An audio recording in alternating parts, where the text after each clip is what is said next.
এই পুথিখন মই সপোনত পাইছিলোঁ, মুনি মনুষ্যই মোক দিছিল। ইতিমধ্যে মই প্ৰথম অধ্যয়ন কৰিছোঁ, আপোনালোকে চাইছে কিজানি ইউটিউব চেনেলত। মোৰ ইউটিউবটোৰ নামটো গমেই পাইছে, নিতু নাথ এণ্টাৰটেইনমেণ্ট। গতিকে আজি মই আপোনালোকৰ মাজত দ্বিতীয় অধ্যায়টো মানে পঢ়িবলৈ ওলাইছোঁ আৰু ভাঙনি কৰিবলৈ ওলাইছোঁ। আপোনালোকে যদি ভাল পায় লাইক, কমেণ্ট আৰু ছাবস্ক্ৰাইব কৰিবলৈ নাপাহৰিব। এতিয়া মই এই পুথিখন পঢ়িবলৈ ওলাইছোঁ। এতিয়া মই পাৰ্ট 2টো পঢ়িবলৈ ওলাইছোঁ। 1টো আপোনালোকে চাইছেই চাগে, আৰু যদি চোৱা নাইও আপোনালোকে চাব। আজি মই পাৰ্ট 2টো পঢ়িবলৈ ওলাইছোঁ, অৰ্থাৎ দ্বিতীয় অধ্যায় আপোনালোকৰ মাজত মই ভাঙনিও কৰিম আৰু পঢ়িমো।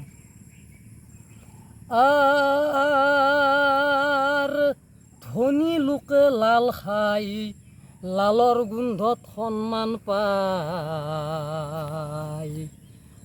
লাল খালে কোনো দুখ নাই,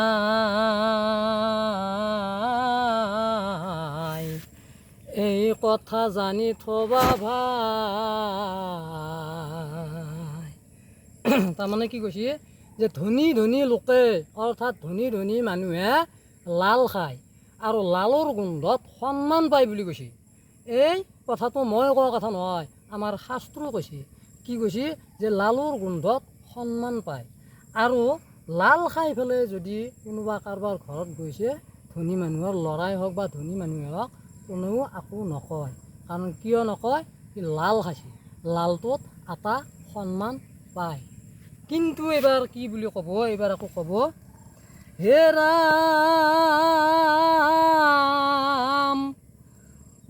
দুখীয়া লোকে গেলা খায়, গেলাৰ গোন্ধত সন্মান নাই।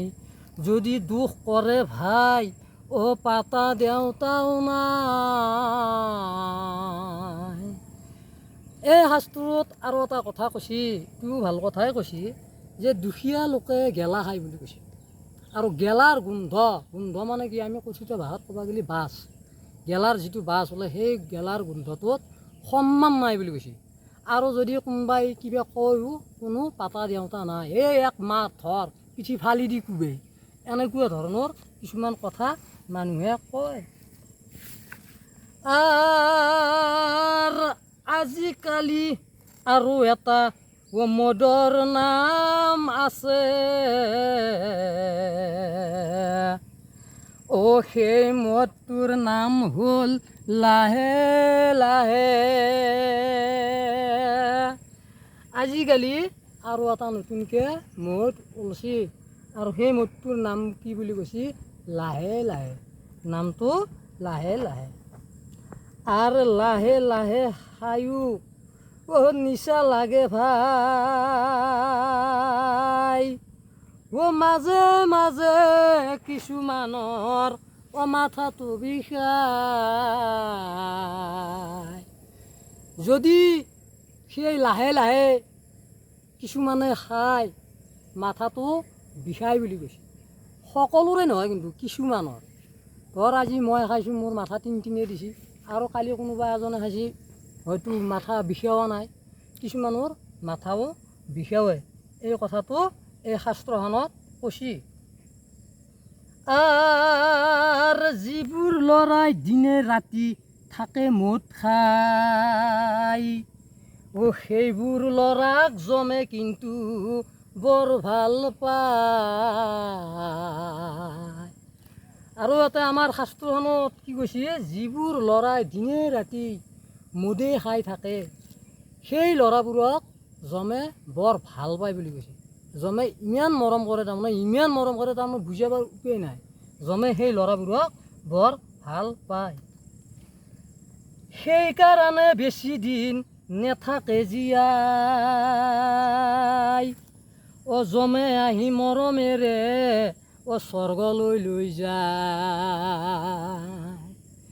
আমি মানুহবোৰে যদিও কওঁ, চলটো মদ খাই খাই মৰিল, আচলতে নহয়।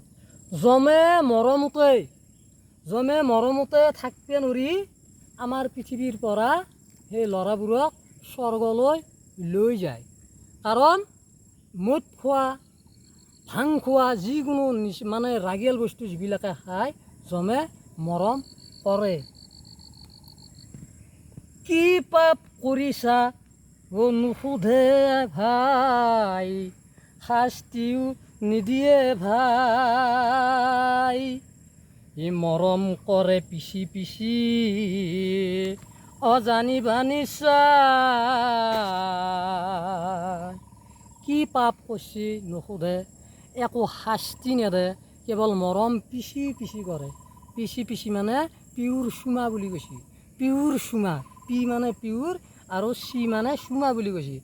জমে মৰমেৰে চুমা খাই খাই সেই স্বৰ্গত মৰম কৰে। এইটো মই কোৱা কথা নহয়, আমাৰ এই শাস্ত্ৰই কোৱা কথা।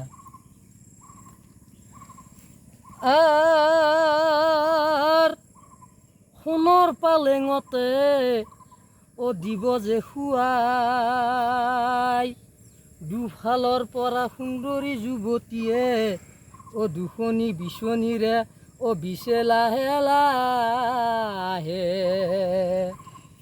যেতিয়া মদ খাই খাই ল'ৰাজন আমাৰ পৃথিৱীত মৃত্যু হ'ব, মৃতদেহটো থাকিব, জীৱটো যেতিয়া যায় স্বৰ্গ পাব, তেতিয়া দুজন সুন্দৰী যুৱতীয়ে দুফালৰ পৰা সোণৰ পালেঙত খুৱাই দিব। অৰ্থাৎ আমি কৈছোঁ ভাষাত ক'ব গ'লে ঘুমেই থ'ব।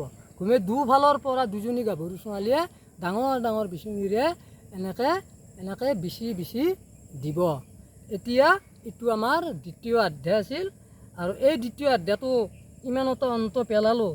ইয়াৰ পিছত আকৌ তৃতীয় অধ্যায় ওলাব, আৰু তৃতীয় অধ্যায়টো চাবৰ কাৰণে আপোনালোকে অপেক্ষা কৰিব লাগিব, আৰু লাইক কমেণ্ট ছাবস্ক্ৰাইব কৰিবলৈ নাপাহৰিব। ধন্যবাদ।